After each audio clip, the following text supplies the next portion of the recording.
Pozdravljam, dragi gledalci. Sa zadovoljstvom predstavljam rusku snajpersku pušku Dragunov SVD. Ovo je nemodifikovana puška u originalnom stanju i izuzetno je očuvana.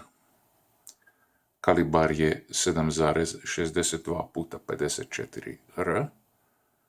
Oružje radi po principu pozajmice paratnih gasova na bazi gasnog klipa kratkog hoda, samo u poluautomatskom režimu rada.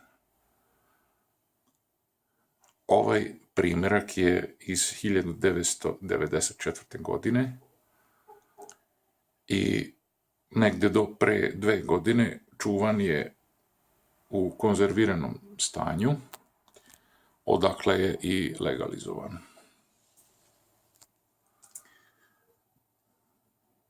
Ne bih puno pričao o podacima koje svi možete da pročitate na netu ili u literaturi, nego samo bih hteo da ukažem na moje lične utiske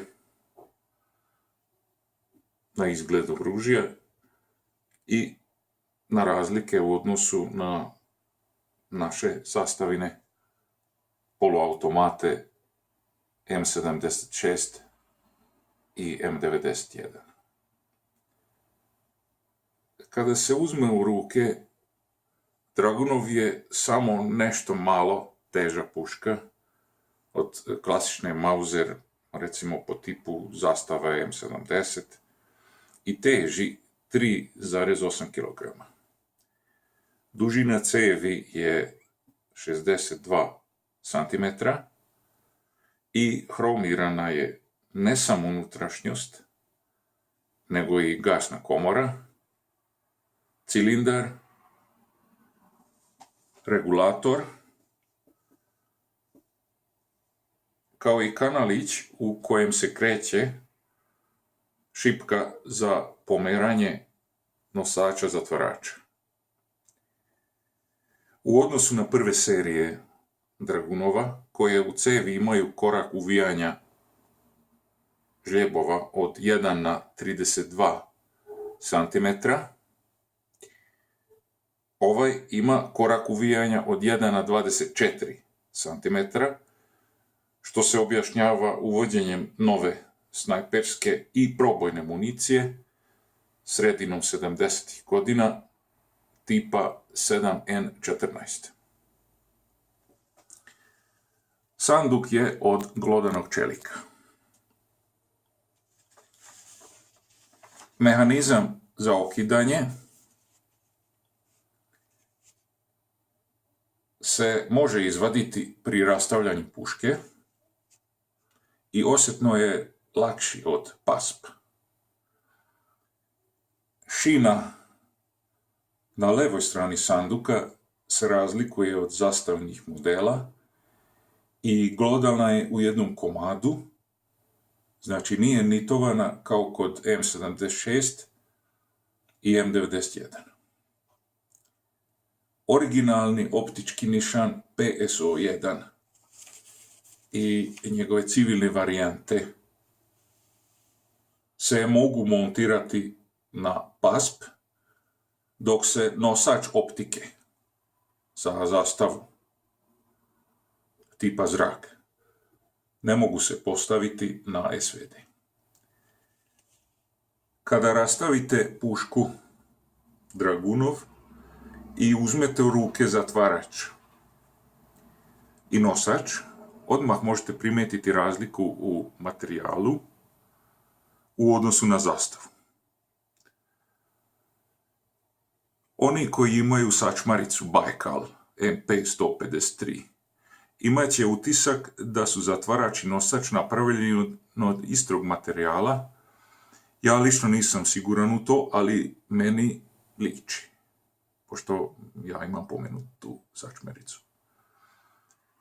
Sve ovo što sam pomenuo, kao i druge razlike, vidjet ćemo pri rastavljanju puške.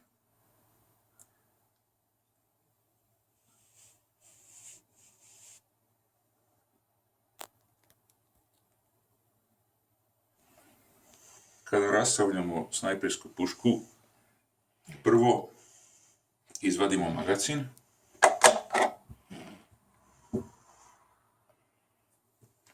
Ovu polugu okrenemo okolo.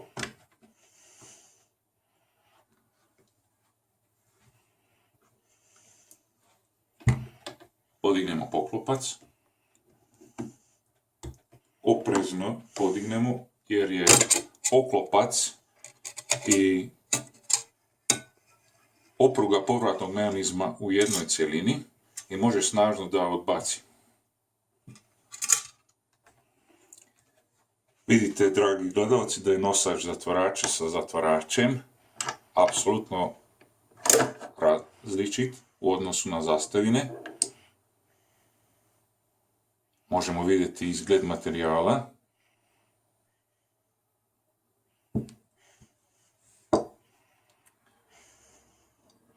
Okrenemo zatvarač i izvadimo.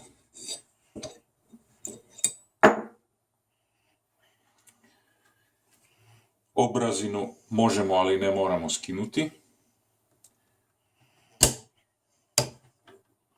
Zatvarač, odnosno mehanizam za okidanje se vadi na ovaj način.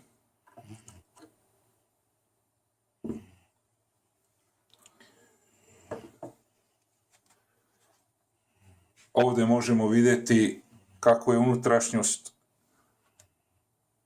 hromirana.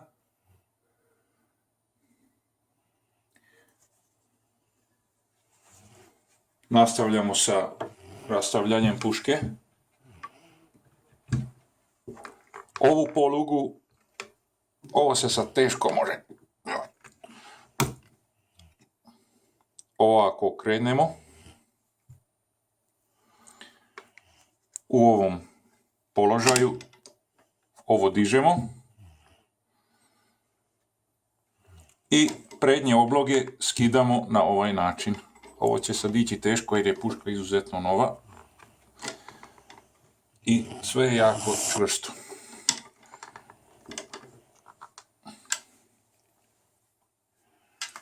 Moramo na ovaj način.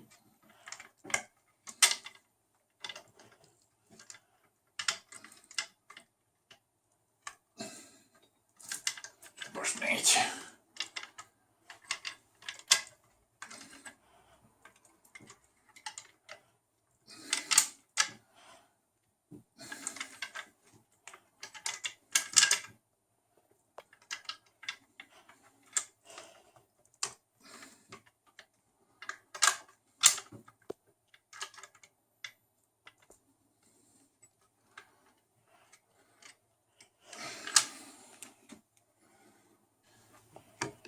Znači, prednje obloge skidamo u stranu. Sad smo uspjeli. Druga polovina se skine ovako. Ovdje vidimo gasni klip kratkog hoda sa šipkom za potiskivanje.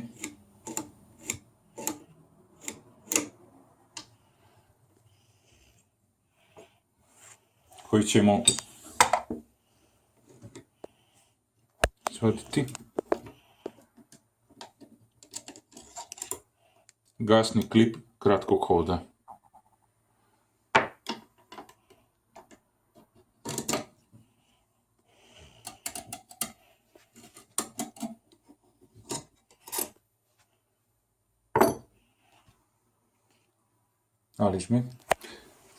Gasni blok ćemo rastaviti da vidimo kako izgleda.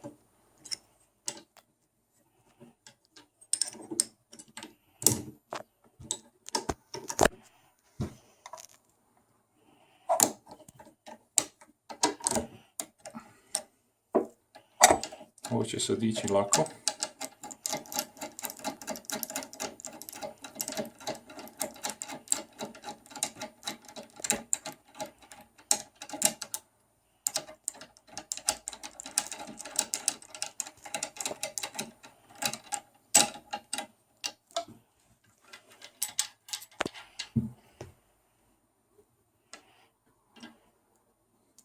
regulator sa gasnim cilindrom, kompletno hromiran iznutra. Ovo je položaj 1. Ovo je položaj broj 2. Odnosno, ovo je ovdje. U kom položaju se veća količina gasova vraća nego u položaju broju 1. Položaj broj 1, broj 2. Ovo je rastavljanje snajperske puške Dragunov. Mehanički nišan, hromirana unutrašnjost, čak i kanala ovdje.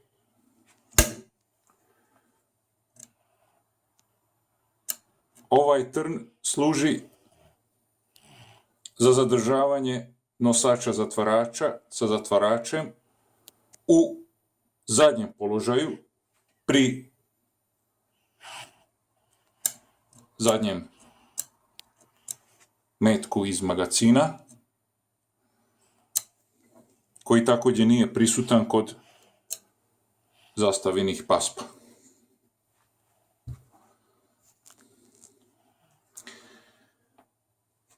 Sastavljanje snajperske puške Dragunov SVD ide obrnutim redosledom. Prvo vraćamo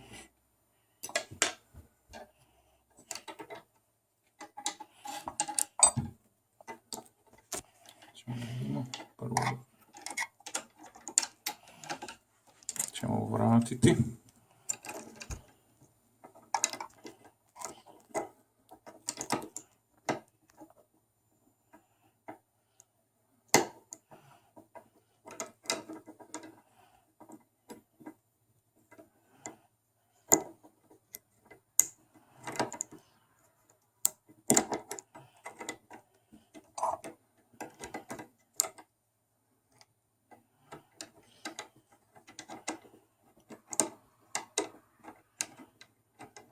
Sad nije bitno, samo da se vrati na svoje mjesto.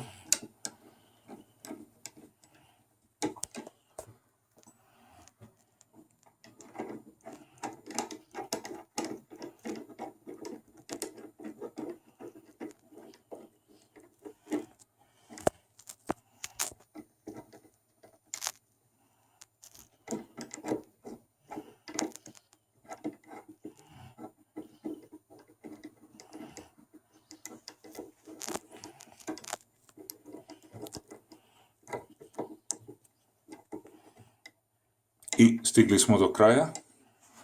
Ovim alatom ćemo pričvrstiti cilindar,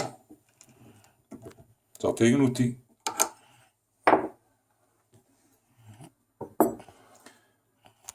Vraćamo gasni klip.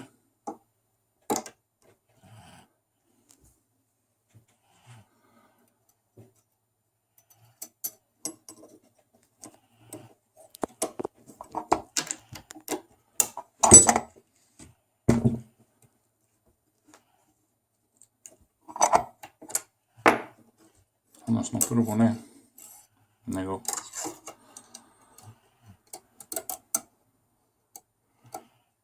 ovako i ovako ćemo ga. Malo je nezgodno i sad je dobro.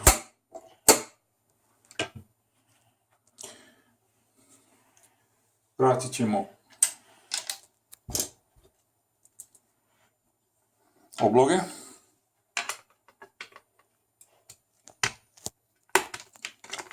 Malo je teško, zato što je sve još novo. I sad, dragi gledalci, vidite da je ovaj deo cevi teleskopskog profila po izgledu sličan Mauseru. Naravno nije isti, ali je profil sličan. I debljina cevi na kraju je 16,5 mm, nešto deblja nego naš pas M76 koji ima negdje oko, ako se dobro sjećam, 15 mm. Ovo vam je 16,5. Razlikuje se profil.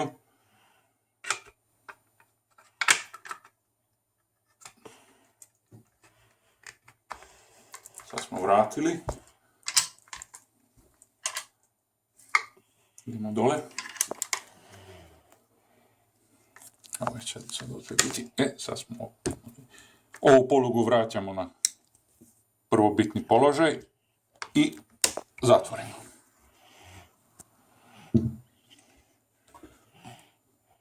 Vraćamo mehanizam za okidanje.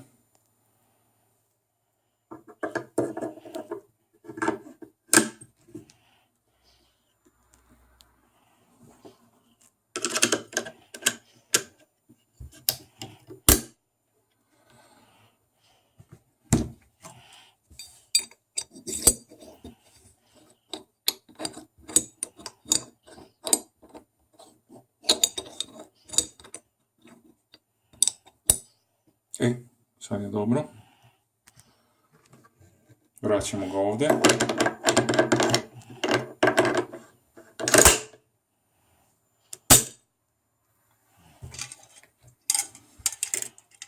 Poklopac sa oprugom povratnog mehanizma.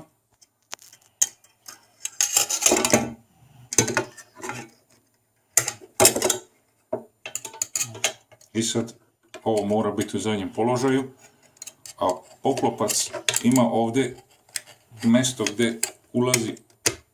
Sad je dobro. Moramo ga držati čvrsto jer može da odleti. Vraćamo ovu polugu.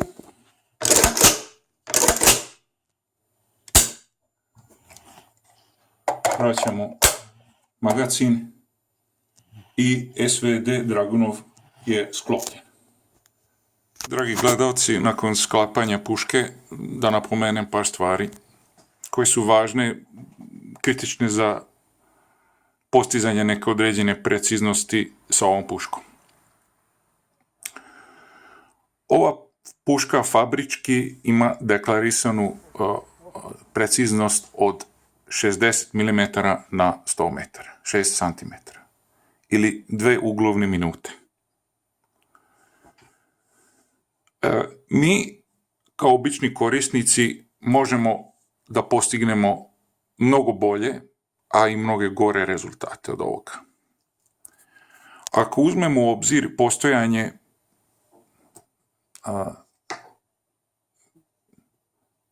namenski pravljenog optičkog nišana PSO-1, koji ja nemam trenutno, imao sam, ali sam ga prodao, zbog toga što, iz više razloga. Zbog toga što, pre svega, sa njom ne možete praktično izuzetno precizno gađati. Sve bočne montaže koje se skidaju gube nulu nakon određenog broja ispaljenih metaka, a ja kao lovac nemam praktično mogućnosti da recimo na 100 do 200 metaka da ispitam i korigujem preciznost, nego sam se odlučio da prosledim tu optiku dalje. To je jedno. Drugo, njegova končanica je taktička i služi za borbena dejstva, a manje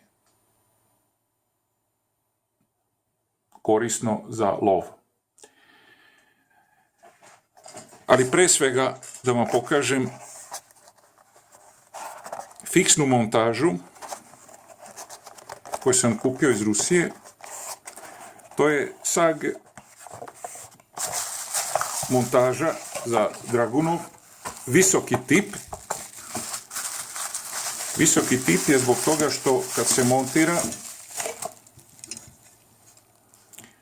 imate dovoljno prostora da rasklopite pušku bez skidanja optičkog nišana. Materijal je od temperovanog aluminijuma. Ako se ne varam, tip 7075, nisam 100% siguran, ali vjerovatno je taj tip. I ono što je najvažnije, ovaj zubac, ili kako da kažem bolje, je mnogo širi i stabilniji, pričvršćen od, naravno, od čelika, pričvršćen sa 3 šrafa i ovdje naprijed imate šraf koji, kada zabravite, dođe do kraja šine, možete da korigujete i pravac u jednoj maloj meri. Ovo je standardna Picatinny šina gore, glodana naravno, pod uglom od 20 moa. I kad se ovo montira, znači osovina, središnji deo, je tačno iznad osovine cevi. Sve ovo što pričam ćemo provjeriti u idućem snimku, u idućem videu, kada budem sklapao sav sistem. Gađat ćemo na 100 metara, a gađat ćemo i negde na 580 do 600 metara u prirodi. Imam ja jedno mjesto gdje ćemo ovo sve snimiti i prikazati, kao što sam u prethodnom videu sa zastavom SM76 prikazao, tako ćemo i ovdje ovo testirati. Znači, ovo kad budemo stavili, ovo će biti fiksirano. A kakvu ćemo optiku koristiti? Koristit ćemo Meoptu.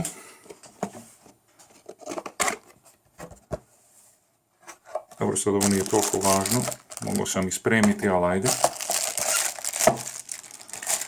Ovo je Meopta Artemis 4x32. Samo 4x32, zato što iz mog ličnog iskustva meni najbolje leži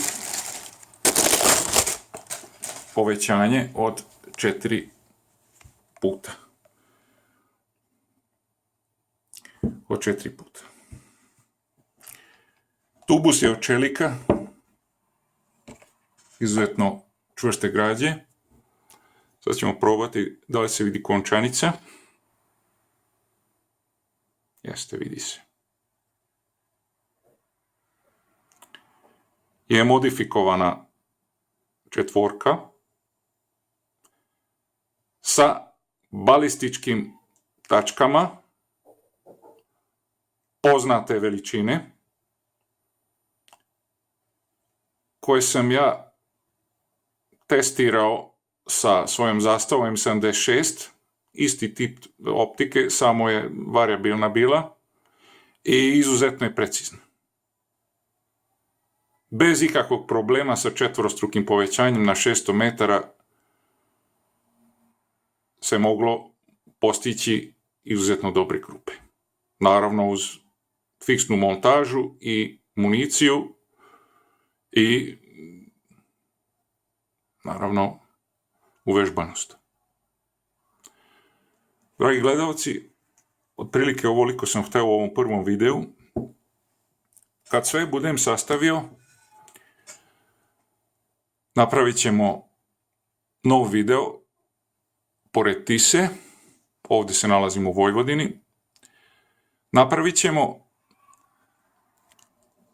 i još za kraj da napomenem da ova puška ne voli soft point metke. Odnosno, ne da ne voli, može da gađa, može da puca, ali problem je u magacinu. Problem je u magacinu jer donosač metka ne dovodi metak pod pravilnim uglom i pri hranjenju, pri ubacivanju metka u ležište, vrh mekog metka biva ili odsečen ili deformisan i mora se modifikovati rub ovoga skeleta samog magacina. Sad ćemo ovo skinuti da pokažem. Ovaj deo, ovaj rub i ovaj rub se mora malo turpijati i malo podići, ja sam to već modifikovao, i sad je hranjenje dobro, nema deformacije. Sa običnim prvi partizanovim softpointom i sa Sellier Bellotovim softpointom. Znači ova puška gađa i hrani samo šiljaste amunicije, eventualno hollow point. Kada budem došao do tih municija i budem testirao, upucao pušku, bit će jedan detaljan drugi video sa svim rezultatima testa. Hvala lijepo na pažnji, dragi gledalci. Za sad ovoliko od mene o snajperskoj pušci Dragunu SVD.